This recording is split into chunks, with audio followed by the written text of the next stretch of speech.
All right, welcome back once again. We've got another fabulous story. Um, I got to tell a quick story about Edwina here. the Oh, the first time, like when you popped on my radar, we were working through Conquer. We were doing some stuff, and I know you were in the cleaning business. But the first time that I was really impressed was when you showed up in Chicago at our Lego show, and you were just like, mm, "Wow, this is like a whole new world." And I that just impressed me because it was. I felt you looking at, okay, what are the bigger stories of people's lives? And you came in and you checked out and you like all of these things with myself and my son and the stuff that we were displaying. And you were just, I can't tell you how much that was. Oh my, wow. 5 years ago now. I think that was. I can't remember how long ago it Yeah. was. It's been a minute, but anyway, that appreciation and the fact that I know that there's been a journey and all these things that have been going on, and I'm excited to get into some of those details. But just the fact that you value stories and the fact that you value people's lives has really made me appreciate who you are as a person. So anyway, that part kind of Oh, came in, so I wanted to share that with you. that's I know I maybe awesome. surprised you on that one. You did. Yeah. Well, I appreciate that. Yeah. Yeah, so let's go ahead and jump in and get started, and we do that, for our 30 second. You're in the elevator. Who are you? Not necessarily what do you do, but you meet somebody for the first time. Who are you? Well, you kind of set me up for something that I didn't plan to say, but I'm Edwina the Encourager. Okay. And I like for relationships to be intentional and not transactional. So I really do enjoy getting to know people and their backstory and figuring out like what makes them tick. Why do they operate like this? Where did that come from? Kind of a thinking. So that's, I don't know. I think I've always done that, but I definitely do it now. Yeah.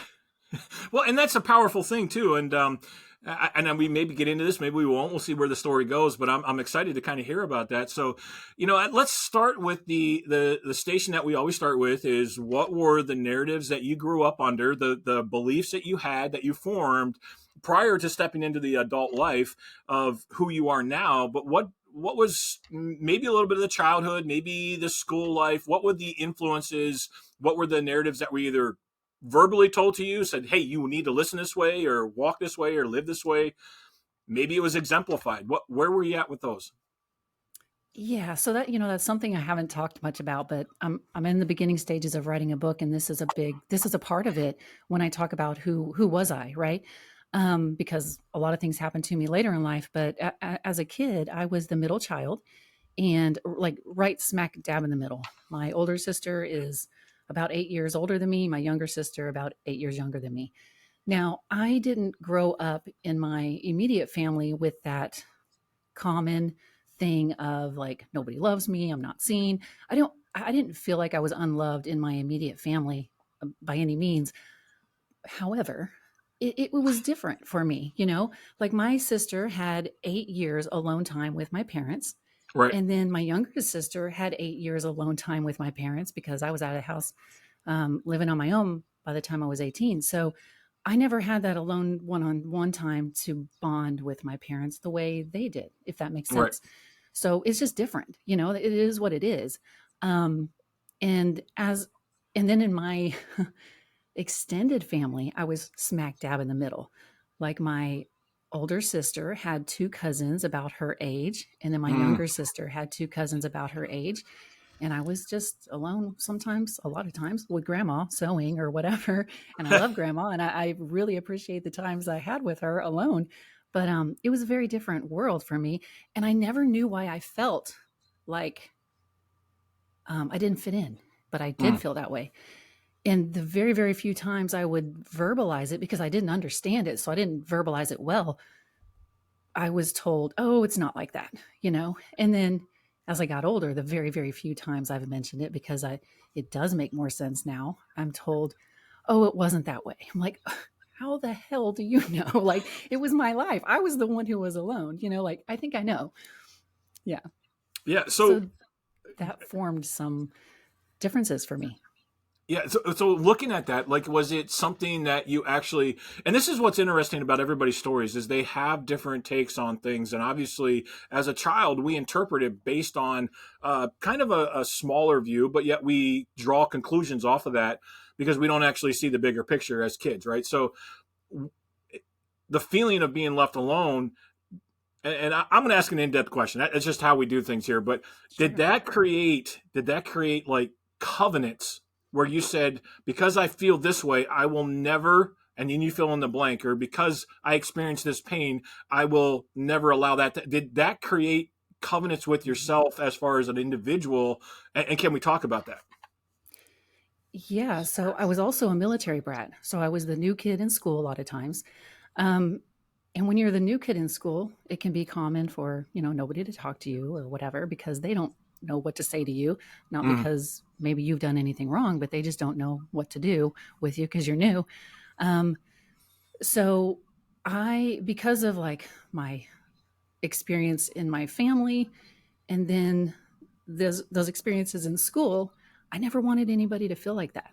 So when I see somebody's the new person, I'm like, hey, welcome. How's it going? And I try to learn about them because I really do care. right. And that's where it comes from. Well, that's so you formed. That's an obviously. Well, I shouldn't say obviously. That's a very true and very positive narrative that you're crafting. That was formed out of something that potentially could have been very negative, and you took that and looked at it from a different perspective. Is there anything that carries over from those?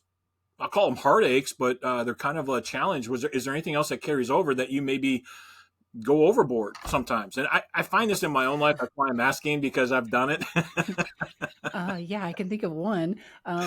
So I hadn't talked about it in 16 years, but the reason why I even have my podcast and writing a book and these things is because just 6 months ago, for the first time publicly, I started talking about that my first husband ended up being a con man. Mm, Um, but you know what?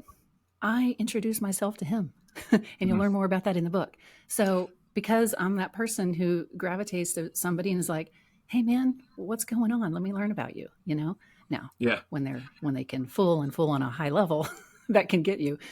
But yeah, I don't know that, and just that ability and the willingness to be open to meeting other people. Some people are really closed off. They don't really feel the need to meet a lot of people. They're settled and yeah, happy knowing their siblings and their cousins, and they just don't care to know a lot of people. right, I like to know people. yeah. Yeah, and it's amazing how sometimes our greatest strengths also turn out to be sometimes our biggest weaknesses, right? And we have to balance that in our lives. Um, I'm going to let you go the direction that you would like to go. This intrigues me when we talk about people and their lives and how some of the trauma that we've grown through gives us almost supernatural, superhuman type abilities to be able to reach out and to connect with others. But then at the same time, it's almost our Achilles heel of the kryptonite that kind of really takes us down. And I, this has been a concept, and I'm glad you brought this up because it's like this concept of this. We have this great superpower, but yet it hurts us at times. And so, how do you marry those two? How do you create boundaries? That's really where I'd love to go. But what Sure. was the shift to kind of start to realize some of these things that you've got going on? Well, for me, there's a I believe in accountability. So even though I wasn't the liar, I wasn't the cheater, I wasn't the one literally living a lie, I had to take personal accountability, Mm, and reflect on like, how did I get in that situation? Now, to be fair, and again, this will be out in when the full story's out, but this guy really was good. Like he legitimately fooled high level people who are trained to detect frauds. Okay. Like he was good. So, on one sense, that makes me feel good. I hate yeah, that he did that to them. They were great people. They are great people. But it really did help me balance that because I'm like, it really makes you feel stupid and it's humiliating. But I was like, well, at least it wasn't just me. And like maybe it's not because I'm stupid, or maybe it's not because I'm, did this wrong or did that wrong, but like he's just really good. So, but again, you still have to like look at yourself and be like, okay, how can I make sure this doesn't happen again? And that's where gut instinct, I mean, it's just huge. mm, And I don't go against that no matter how much I want to, no matter how much, I mean, I'm a smart person. I evaluate things, I research things, and no matter how much my brain is telling me something, if my gut is telling me something else, as silly as it may sound, I'm going with that. So, can you walk us through some of that learning process, the personal development that you had during those times? Because, and here's really where I think the rubber meets the road. And many people that are listening, they're like, either A, they're at the beginning of this and say, "Oh, that will never happen to me," but then sometimes it does. B, some people are right in the middle of it, realizing, and they feel that pain of, I can't believe I was so idiotic in these actions. I can't believe, I mean, like you just said, what's wrong with me?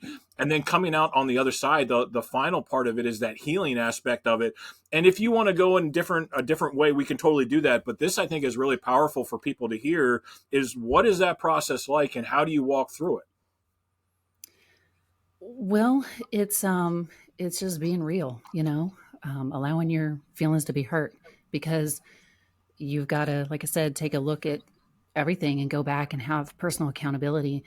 And I think that's a big reason why people don't like personal accountability, is because it can hurt your feelings, you Hmm. know?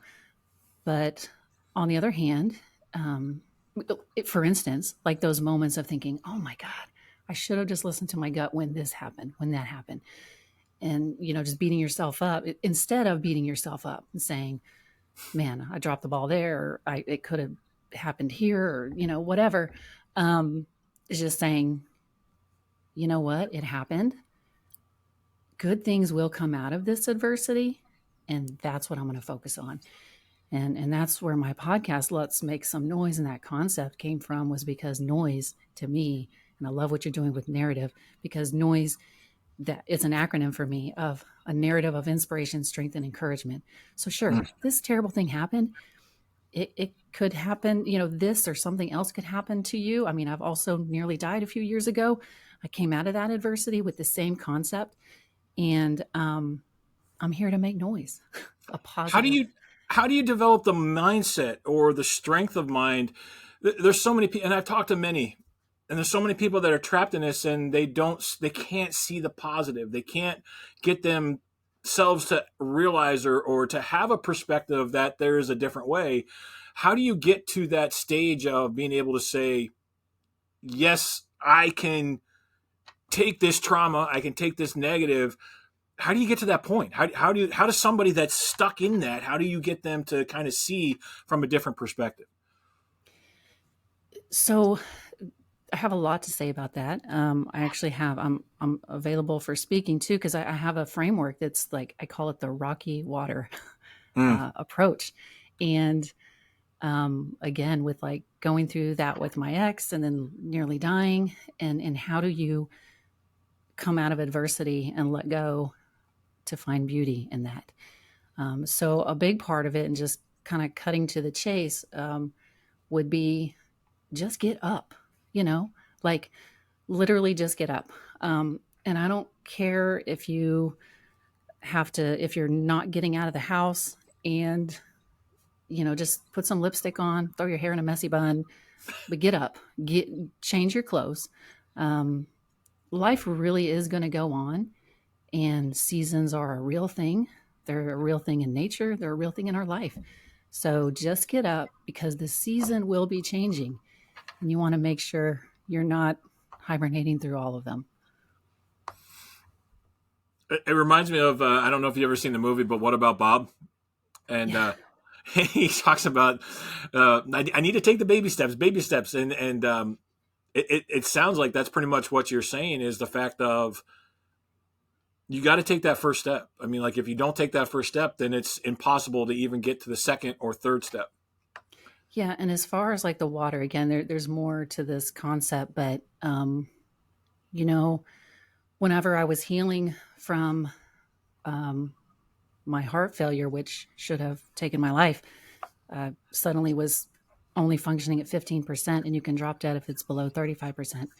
Hmm. And that's a whole journey. But I'm here today, zero surgeries. I haven't even been on medication in almost 2 years. And that's like, it's not a thing. It's unheard of.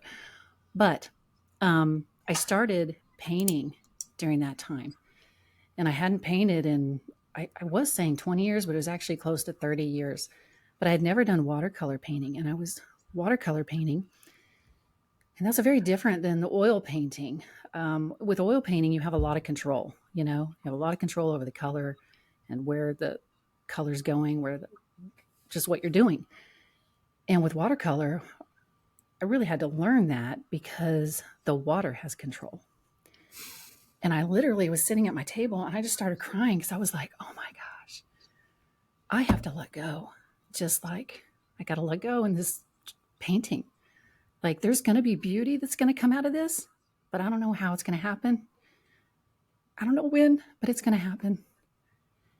And your painting is going to be a masterpiece wherever that water takes it. Just let go. I think that's such a powerful, powerful concept that we often miss. And there's two sides of that. And I love where you're going with this in the aspect that we have to act, but yet at the same time, we don't have complete control on the results of what's going on. And that word picture that you just gave us is you are still acting. You still have to apply the brush to the canvas. And whether that is through the colors and then mixing into the water, but then, like you said, the water has control over that. And that is so much like our lives. We think it's horrible. We think it's out of our control, which technically it is. And we think that it's going to look awful. And yet it turns into this incredible work of art. Our lives are no different. I was a paramedic. I was in the military. I've been a business owner 15 plus years, a lot of control. Okay. Like I take control, I get stuff done. And maybe when times I shouldn't.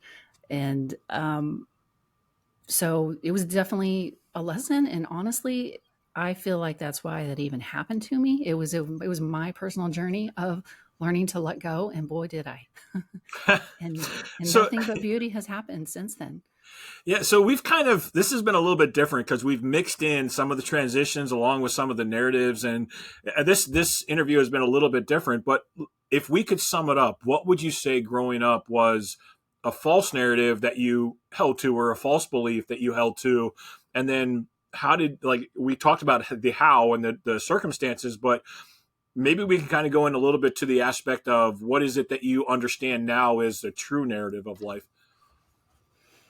The only thing I can think of is, there's a play on words with the let's make some noise is I was quiet. Now, I think I was naturally quiet. I'm soft-spoken. My voice doesn't project well. That's a physical trait of mine. How did you make it through the military with that? I know. I got in trouble. I got in trouble a lot because I was like, my voice was raw and I couldn't, and I was a leader and yeah, it was hard. So they're like louder. I'm like, I just can't. And then I would even whisper to my mom, instead of just speaking out loud, because I think it goes back to that. Just, I'm not seen anyway. So I'm not going to, I don't know if it's just, I think deep down it really was I'm not seen, so why make a fuss? So that is that would be the false narrative that you kind of exactly. look. Okay. And now I'm the one who's like always on videos. I have a podcast. I'm, all this stuff. And my family's like, who are you? Because that's not who I was as a kid. So in that, as you flesh that out and especially as talking to other people, there's so many ways I want to go with this, and I want to be sensitive. Complex. What's that? I'm complex. It's good though, and this is where this is what the beauty of these narratives and these stories are. Is that one of the individuals that I interviewed, he's got 4 or 5 different things, but we can find that common web that weaves everything together, the thread that weaves everything together. And I love the illustration that you just used, because it's almost like the water is just weaving that story together for you in a way that's coming out in the unexpected, but you're kind of along for the ride. And so I guess where I'm at right now, where I think people are and they're listening is like, okay, I hear you, but man, I can't see the end, and I still feel like I really need to control things. So there's another aspect, and I believe maybe we can talk about this a little bit too, is you still, when you reach out and talk to people, because you love to be able to talk to people, I'm sure you probably learned that you kind of have to create boundaries. And it's not just a gut feeling, but there's also boundaries that you have to put in there to be able to not allow that kryptonite to kind of come in and just knock you off your rocker again. Hmm. So let's go in those two directions. One is just the aspect that people are like, yeah, I don't know if this is for me, and then two is, okay, how do we actually build those boundaries around our lives? Well, as far as letting go and you believing like that's not for you, like I said, I get it. I was the control freak who, I mean, I could come on scene as a paramedic and there could be mass chaos, literally multiple bodies everywhere. And I'm the lead medic. I only have one person with me, an EMT basic who isn't even as trained to the level I am. And I could take control of that scene confidently. And so there are times when I get it, control can matter, but when you're looking at life, oh, but I'll say, even in that, I wasn't God. Like if those people were going to live or die, I'm not God. I did not. I knew early on in my career when I was showing up to mass chaos, I was not there to save their lives. I was there because something bad happened, and I'm going to do the best of my abilities to help them. The rest was up to God because I'm not God. And so with life, I had to say, well, I'll show up and do the best I can do, but I don't have control of this situation. And thank God I don't, because I can't see everything. I don't know everything. So why am I trying so hard in my personal life when I could show up on scene and know that I'm not God? Why am I thinking I'm God now? It was like pride. So I would say, look at it as pride and say, "Oh, I don't want to be prideful. That's not who I am." Well, then don't be prideful and say, "Okay, God, I get it. You are fully in control. What do I need to do?" And just do that, even if it's just getting out of bed. And I love that, and the fact of doing the best of what you're capable of. Uh, Obviously, and we use that paramedic, you were fully trained. You had to go through a lot of different experiences. I'm sure there were situations that they had you practice on the activities and the things that would save somebody's life. But like you said, at the end of the day, whether that person lives or dies, it's really not up to me. I can do everything that I can, control all of the aspects that I have, learning, talents, skills, personality, all that stuff. I can control that, but I can't control the end result. And I just love how you paint that picture. That's just incredible. So, all Thank you. right. So we asked two questions there. The one was that now, how do we put boundaries, healthy boundaries around scenarios or situations that potentially could cause us more harm rather than complete, like that's one of the ways you could have done it. Like after your first husband there, you could have just said, I'm never going to get married again. I'm never going to enter another relationship. I'm never going to talk to a new person again. You could have gone down that road, but you didn't. So Definitely. where are we, what can we do when we've been that hurt to be able to say, I can keep moving forward? Like you said, just get up. But what are the safety nets? What are the boundaries that we can put on that to be able to say, okay, yeah, I can say that I'm going to move forward, but I'm not going to allow that to happen. Yeah, that's a good question. And I think it comes down to just still having that willingness to meet people and find out about them, and just using the things you learned, like, okay, I'm going to go with my gut though this time, and not denying that, and knowing that technically it could happen again. Somebody could fool me again. Like, but if it does, I know that I'm going to be okay. uh, it's just, let's just get over this. And when I say that, I don't say it lightly, because things aren't easy to get over, right? But you can, and you will. All right. So here's $1 million question for you, and then we'll probably end on this question. That level of confidence that you just expressed, saying that you can and you will get over that. How do you get that level of confidence? Where does that come from? You know, confidence is definitely taught. So I'm thankful that I had a dad who, there were three daughters, and he had three sisters. And so he never looked at us as being like, well, you're a girl, you can't do that. So I've just kind of naturally been like, well, why couldn't I do that? That's my way of thinking. It came naturally. And I understand not all, especially women, are afforded that mindset. So if you're the person out here and you have no confidence because nobody built you up like that, or encouraged you, and it's not even that I was encouraged with words, it was more of just like, it just was that way. Right. An example. Yeah. And, but just like they were an example, other people in your life can be an example. So get around those people, because it's true. I mean, anybody can do anything, whether it's good for you or bad for you. You can do it. Like, I mean, if you want to go rob a bank today, you can go rob a bank. It doesn't mean you should, but you can literally do whatever you want to do. So confidence is just ignoring a lie, you know? I can't say it any better. I love the way you use words. It's awesome.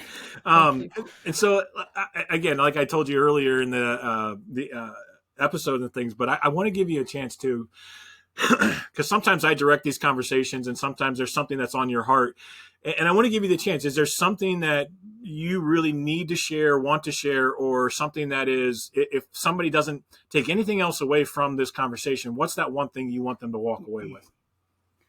Well, like I said, for me, NOISE is an acronym of a narrative of inspiration, strength, and encouragement. So whatever you have been through today, whatever you're going to go through tomorrow, and it's going to knock you down, I want you to be a noise maker. So just know that whatever adversity is going to be your best asset. And the noise you make from that is going to be beautiful. It's such a great concept, but it's so hard to just really get in your heart and really believe. But if you can truly do that, and those that are listening, if you can really truly grasp and understand this concept, it's such a powerful, powerful concept. All right, so how can people get in touch with you? What is the best way? I know you do speaking. I know you've got your podcast going, and we're going to definitely put links in there. But what's the best way to get in touch with you? EdwinaAdams.com. And I know you can. Let's spell it. It'll be spelled out. Yeah. Let's spell it. I mean, it'll be in the notes, but let's go ahead and spell it. That way, those that are listening can go back and rewind it if they don't. So let's spell it out. Thank you for asking. Edwina, EDWINA, Adams, ADAMS.com. Perfect. Man, again, thank you. This may have gone in a totally different direction than what you were planning, and but that's the love. I love the beauty of these conversations, and the fact that we can actually just hear a little bit more about the behind the scenes and the stories and the trauma and the challenges. And if you're listening out there, and I say this every episode, but I mean it from the bottom of my heart, if something's touched you, if something has impacted you, those that are on this podcast, those that you are listening to, I know every one of their hearts is they would love to hear from you. So whether you contact me or you contact Edwina, it doesn't matter as long as you're making that reply. And we want to hear from you guys. So reach out to us. Let us know exactly what's going on or how it impacted you. Again, thank you for being here. I can't share enough how much I'm grateful for y'all showing up. Those that are listening, I'm going to close it out now. So I'm kind of rambling here a bit, but thank you, Tim. I'm going to. I had fun. Yeah, this is so. Those that are listening, one, if you're listening to the podcast and you want to actually see people and see the other 80% of the communication and the emotion that comes out of people's expression, you got to go to YouTube to be able to watch that. Those that are on YouTube, you can hear an edited version back in our podcasting part of it. We love to be able to have you on both platforms to be able to take a look at that. So until the next story comes out, keep writing the narrative of your life and stay strong to the truths that are there for you.